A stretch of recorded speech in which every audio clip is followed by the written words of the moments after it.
Alrighty, minions, let's move on to our next lesson on directed numbers. In the last lesson, we talked about adding integers with tiles. So today we are going to talk about adding integers on a number line. So we can use a number line to add integers. If the arrow moves to the left, it's representing a negative integer, and if the arrow moves to the right, it represents a positive integer.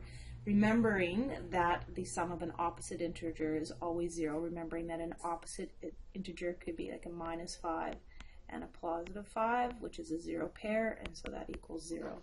So if we have, again, if we started 0 and we want to represent a +2, for example, okay, that means our arrow would go this way to the positive side of our number line. If we wanted to represent a -3, our arrow would go this way to 3 because this is the negative side of our number line.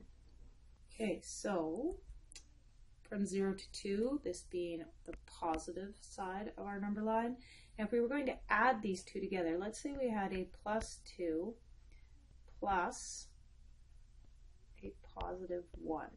So our arrow is going to continue this way. See?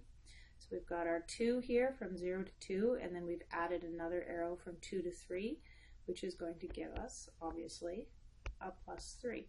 This is the way the book does it, okay? They do these arrows, and so if we are going to do a negative example, we could do this, a +2 plus a negative, okay, -4. So now we're going from 1 to 0 to -1 to -2. So we go from 0 to +2 to represent our first integer, and then our -4 all the way back on the negative side of our number line would give us a -2.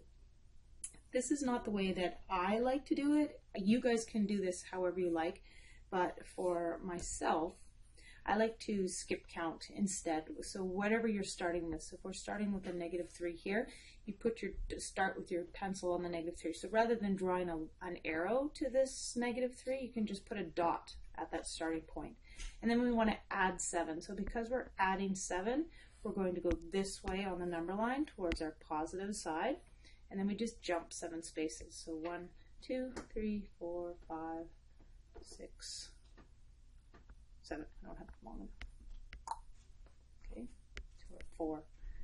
So we've jumped that 7 spaces to a 4 here. So that's a lot easier than having to draw this arrow and then drawing this arrow all the way back again. It also makes it very obvious where your end point is. All right, so you can do it either way, it doesn't matter. So remember that when you're adding positives together, so if you're adding a positive to a positive, your answer is always going to be positive. If you're adding a negative to a positive, or if you're adding a positive to negative, the answer is going to be whichever one of these integers is bigger. So for example, if you start with a +4 and you add a -3, your answer is still going to be positive because this number is bigger. If we did this though, +4, and we added a -5, this number is bigger, so our answer is going to be negative. Okay? And again, if you're adding negatives to negatives, your answer is always going to be a negative number. So integers that have the same sign have arrows that continue in the same direction. So again, if you have a +3 and you're adding a +3, then both your arrows are going to go this way. If you have a -3 and you're adding a -3, both your arrows are going to go this way. If you have a +3 and you add a -3, your arrows are going to go in opposite directions. Remembering that your arrow goes in the direction of the number line, right? So positive being on your right side, negative being on your left side. Now this number line here is set up like a thermometer, and it's exactly the same system. So here's 0, here's 0. So if we had a -3 plus a +2, for example, we could start at -3. Now we're adding a positive, so we're going to go to our positive side, which is up here. 2 spots, 1, 2, and so our answer is -1.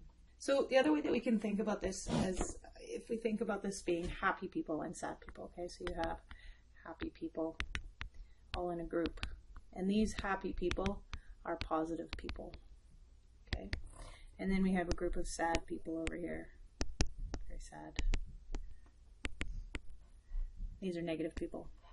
Okay, so if we add happy people to happy people, we're going to have more happy people. If we add negative people to negative people, or sad people to sad people, we're going to have more sad people. If we add negative people to our happy people, what's going to happen to our happiness? Well, our sad people are going to cancel out our happy people, and our overall group is going to be less happy. Okay?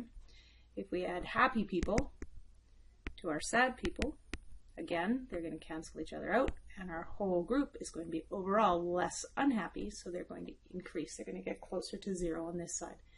If we have a bunch of sad people here,